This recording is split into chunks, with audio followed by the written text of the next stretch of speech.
Hi everybody! So I'm back again this week. Woohoo! I did it, 2 in the week.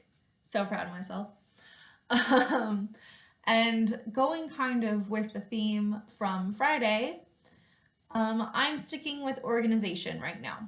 So before, if you didn't see my video from Friday, you can go ahead and check that out. And it was basically about how I keep organized even though I have 5 different schedules here in Spain. And then this week, or today, I should say, I am going to talk about how I keep track of my expenses and my budget. So, for anybody thinking about the Auxiliares program or any similar program or have ever, considered the idea or whatever, the AUX program actually gives you 700 euros a month, which isn't a lot. That's about $840 a month, okay? And that's it. They don't provide you with your rent, so you need to pay your rent. They don't give you a food allowance, so you have to get your food. They don't pay for your travel, so you have to save up so that you can make sure you travel here. So it's really not a lot of money. That being said, you can live off of it and you're not going to be struggling. You can't live a lavish lifestyle that maybe some of you are accustomed to, but you can live rather comfortably. And for someone like me who just came out of college, where I'm used to living off of ramen and Pop-Tarts, I'm actually doing pretty well. But I know that some people are really going to struggle with managing all of that. So this day, I'm going to tell you about how I do it and how I keep on top of my budget.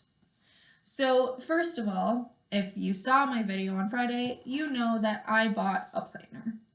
Well, in my planner, there were a couple of extra weeks. For whatever reason, it was a 1.5 year long planner, and I only really needed it for the year. So I went ahead and I took the extra 6 months worth of week pages and I turned them into other types of pages. And specifically, I turned a lot of them into a budget tracker, as you see here. So to kind of explain this to you, at the top, I always put my income of 700 euros. And this was from September, so this was a couple months ago. And it was mostly because I was testing this out before I officially started work in October, just to see what it would actually be like to live off of 700 euros. So obviously, we start with food. So I split it up into different groups, as you can see. And at the beginning of the month, I gave myself a budget for every single group. So I have food because I want to live, I want to survive. Rent and utilities because I want a place to live while I survive. And then because I moved into my apartment in September, I went ahead and I had home improvement. So that was basically for any furniture that I needed, any decorations that I thought I just had to have to be happy here, and so on. And so I gave them all a budget. So I was trying out different budgets. This isn't actually what I pay for my rent. My mother loves me very much, and she helped me pay for my first month's rent. So I didn't have to worry too much about rent and utilities in September. But even then, cost of living is relatively cheap in Spain. So I'm not afraid to tell you, I pay approximately 200 euros on rent and utility every month. So, just keep that in mind. It's not the 80 that you see here, but you can still budget for that, and it's perfectly livable within the 700 a month. So I also had extra things that I was thinking about. So I went to Ireland for a couple of days to visit a friend. So I had travel that I had budgeted out. I tithe, so I try to give about 1/10 of what I earn to the church or to charity and so on. Beauty was mostly, makeup, skincare products, so forth. And then miscellaneous was just whatever the hell else I had going on. So I budgeted that out at the beginning of the month, and it came to a budgeted 620 euros all in. So out of that, I was looking at having a 80 euro savings, which isn't a lot. Don't get me wrong. I'm perfectly well aware that that is not a lot of money to save. But when you're living off of 700 euros, you know, you're not planning on saving a lot. You don't do this program thinking you're going to get to save anything. You just don't. And it actually worked really well. So as I was going, I would write down every single thing that I spent, and I would put it in their category, and I would just write down the amount. As you saw, there were a lot of numbers, so I would just write that down, and then every time I needed more, I put it in. So I split it up in every group by week. So each week, like for food, right here, at some point I spent 31 euros. I think I went grocery shopping. And then later I went and got coffee for 4 euros. And then later that week for 2.50.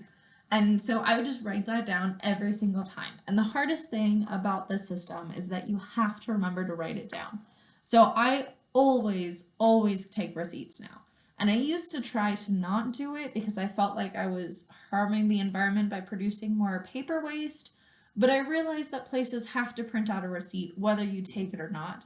So I figured I might as well use the receipt so that I remembered how much I spent and I could write it down when I got home later or when I had a free moment. So I would just do that, and at the end of every week, I would total the amount of money I spent. So down here in totals, I would say, okay, so this week I spent 262 euros. And that seems like a lot, but I always usually pay my rent in the first week. Since I had just moved in, that's when I was buying all of the furniture I needed for my apartment, which did come pre-furnished, but it only had something like a bed and a couple of drawers and a desk in my room. So I wanted some things to put in there. I needed some things for the restroom. I needed some things for the kitchen. I needed some decorations because I hate white walls. They drive me insane. So I knew that I was going to need some things coming in. So obviously the first week, I was going to spend a lot of money, and I was aware, and that's why I budgeted it. And so as I was going, I kept putting every week in, and then at the end of the month, I had what I had originally budgeted of the 620 and what I actually spent, which was about 680. And I did overspend, but again, because I budgeted less than I make, I still was coming in under the 700 euros a month. And honestly, what ended up happening, as you always have to plan for, was during my trip, I had an unexpected expense of about 50 euros. In fact, it was 50 euros. It was 50 euros that I had to spend. And that was basically everything that I overpaid for. So everything more than what I had budgeted was just because of an unexpected expense during my travel, which is why I hadn't put the entire 700 euros. And so I was still okay. Now, a lot of people might not be happy having that little amount of wiggle room of only 80 euros a month for any unexpected expenses. Some people might be thinking that's way too much and would start off with 680 as their budget. Some people might even budget the entire 700 and pray that they don't have any unexpected expenses. It's all up to you, but the truth is you only get 700 euros a month unless you take a second job, which you can if you work at an English academy or private students. But just remember, you only have 700 guaranteed. So when you're budgeting, try to keep that in mind, and this is just a system that has worked really well for me.